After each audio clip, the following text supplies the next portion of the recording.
සුබ දවසක්. අදත් අපි කතා කරන්න බලාපොරොත්තු වෙන්නේ මේ සමාජයේ තියෙන කතා වෙන අපිට ගොඩක් සමීප මාතෘකාවක්. ඒ කියන්නේ මේ විවාහය ගැන, මැරිජ් එක ගැන.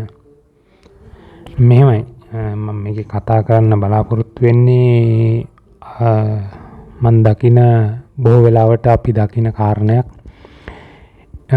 පළමුව කියන්න ඕන මේ කවුරුවත් විවේචනය කිරීමක් නෙවෙයි. මේකෙන් ගත යුතු දෙයක් තියෙනම් අපි අරගෙන නිවැරදි වීම කියන තැන ඉඳගෙන තමයි අපි මේ කතා කරන්නේ. මෙහෙමයි සාමාන්‍යයෙන් දැකපු දෙයක් මේක. සාමාන්‍යයෙන් මගේ යාළුවෙක් වෙන්න පුළුවන්, මම නොදන්න කෙනෙක් වෙන්න පුළුවන්. අපි දැකලා තියෙනවා දැන් එයා විවාහ වෙන්න යෝජනා වෙලා එක්කෝ ප්‍රොපෝසල් එකක් වෙන්න පුළුවන්, එක්කෝ අවුරුදු ගාණක් යාළු වෙලා ඉඳ වෙන්න පුළුවන්. ඉතින් ඔන්න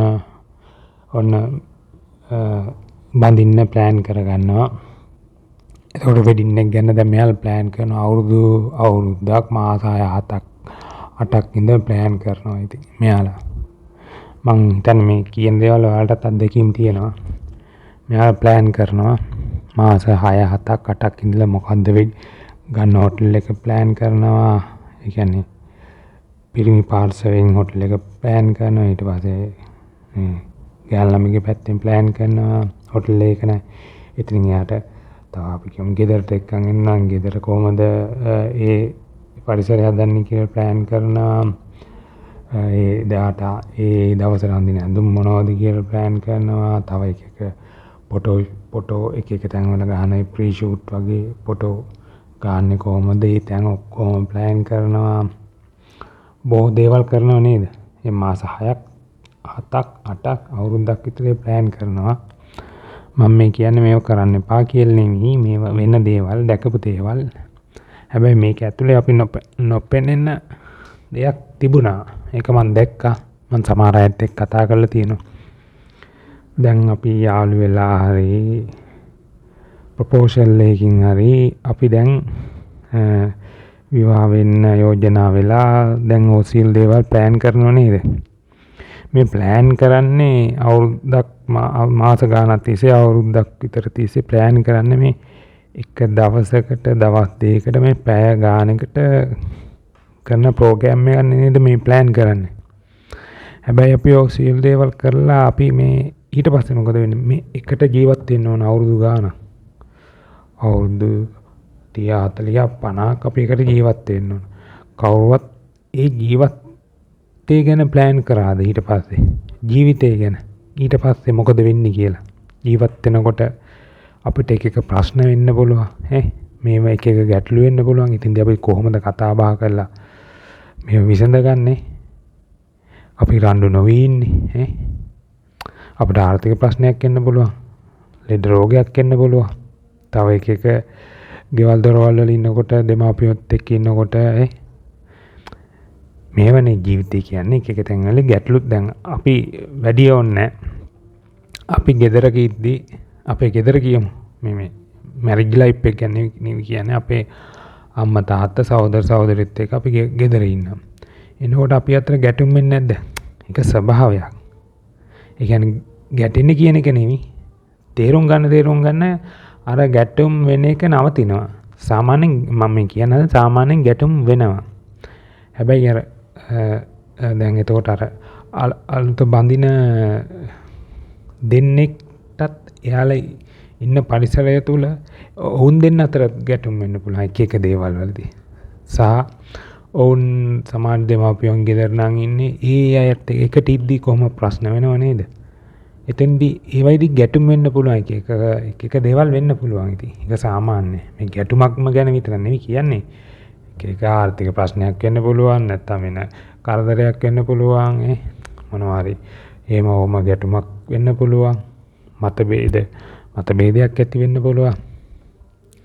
ඒතකොට අපි මේ දේවල් කතා කරනවාද කියන්නේ මේ උනාම කතා කරන එක නෙමෙයි. ජීවිතය ගැන අපි හොයලා තියෙ දේවැනි දේවල්. අපේ ගෙවල් වල වටපිටාවල් තුනේ, අනිත් ගෙවල් වල වටපිටාවල් තුනේ අපි ආපු දේවල් තුනේ එහෙම හොයලා අපිෝ විවාහ වෙලා එකට ඉද්දී මේ දේවල් වෙනවා. අපි මෙහෙම මුහුණ දෙන්න ඕන. අපේ ජීවිතේ අර්ථයක් තියෙනවා කියලා අපි කතා බහ කරලා අපි එහෙම ප්ලෑන් කරලා තියෙනවද? මට මොනවද ප්ලෑන් කරන්න කියලා එකින් එකට කියන්න තේරෙන්නේ නැහැ. හැබැයි එහෙම අපි හිතලා බැලුවොත් අපිට ඒ ගැන කතා කරන්න පුළුවන්. මේ වැඩසටහනදී නෙවෙයි ඉස්සරහට. හැබැයි මං අහන්නේ ඔයාලා එහෙම ප්ලෑන් කරනවද? විවාහ වෙච්ච කෙනෙක් එහෙම ප්ලෑන් කරලා තියෙද?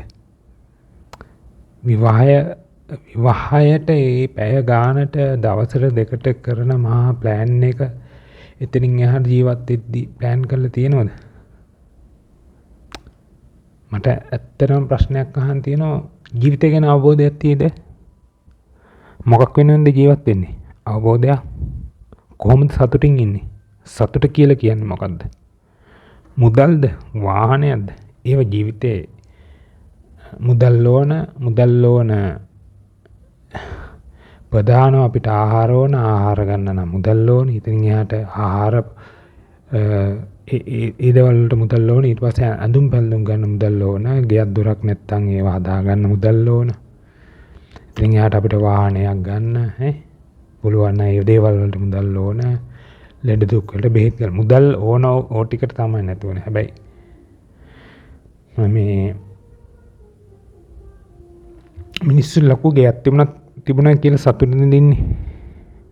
වාහන දෙක තුනක් තිබුණා කියලා සතුටින් ඉන්නේ. ඒ කියන්නේ වාහන එපා කියන එකක්වත් ගෙවල් දොරවල් එපා කියන එකක් නෙවෙයි. ඒක තමන්ට එක එක අයට එක එක විදිහට ලැබෙනවා. නේද? ඒ වෙනුවෙන් යාලා රැකියාවක් ගන්න පුළුවන්, ව්‍යාපාරයක් ගන්න පුළුවන්. මොකක් හරි කරයි ඉතින්.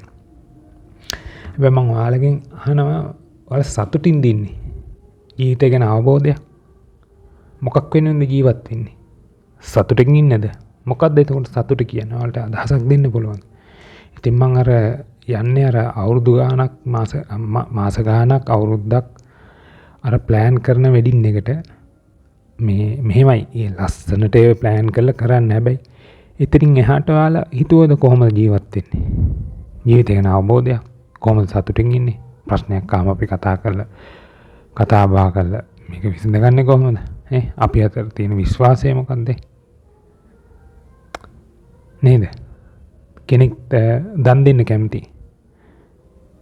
කෙනෙක් අපි කියමු කෙනෙක් මම මේ උදාහරණයක් කියන කෙනෙක් කැමති දානයක් දෙන්න. වැඩිහිටි නිවාසයකට. එතකොට මේ මම කියන්නේ දැන් සැමියායි බිරිඳයි අතර තියෙන ප්‍රශ්නය. එතකොට විවාහ වෙලා සැමියා කැමති ඒකට. බිරිඳ අකමැති වුණොත් මොකද කරන්නේ? ඒ වෙලාවට මොකද කරන්නේ? මම මේ නිකන් එක උදාහරණයක් දෙන්නේ. ඒ කියන්නේ එහෙනම් අපි ගහගමු කියන එකක් නෙමෙයි. ඔවැනි එක කාරණා තියෙනව නේද? එක දේවල් තියෙනවා. ඒක ඉතින් අපි ඉස්සරහට ඕනනම් කතා කරමු මේව ගැන.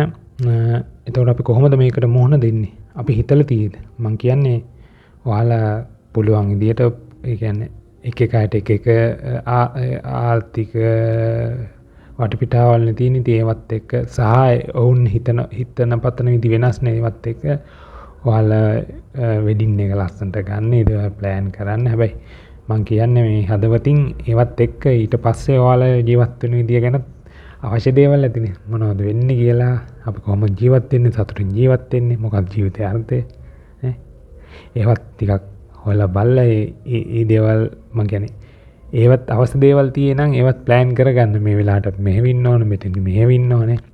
අපි අම්මලත් එක තාත්තලත් එක නෑ ඉන්නේ. අපි වුන්ට මෙහෙම සලකන්න ඕන. ඉතින් සමහරලාට අම්මා තාත්තා වචනයක් කිව්ව කියලා අපි හිතෙන්ට against වෙන්නේ නැතුව වචෙන්ට තව වචන 10ක් 20ක් කියාගෙන මෙතන මහා ගැටණයක් හදාගන්න නැතුව අපි කොහොමද එතන හැසිරෙන්නේ? ඔවැනි දේවල් තියෙනව නේද? ඉතින් අපි බලන්න ඕන. ඉතින් අන්න එහෙම කොහොමද අපි වෙඩින් එකෙන් පස්සෙත් අපි ජීවිතේ ප්ලෑන් කරගන්නේ කියලා කොහොමද කියලා අපි හොයලා එහෙම අපිට අරමුණක් තුල අපි මේ දේවල් සකස් කරගත්තොත් මං හිතන්නේ පෞල් ජීවිතයක් ගත කරනනේ හොඳ පෞල් ජීවිතයක්, සාර්ථක පෞල් ජීවිතයක්, ගැටුම් නැති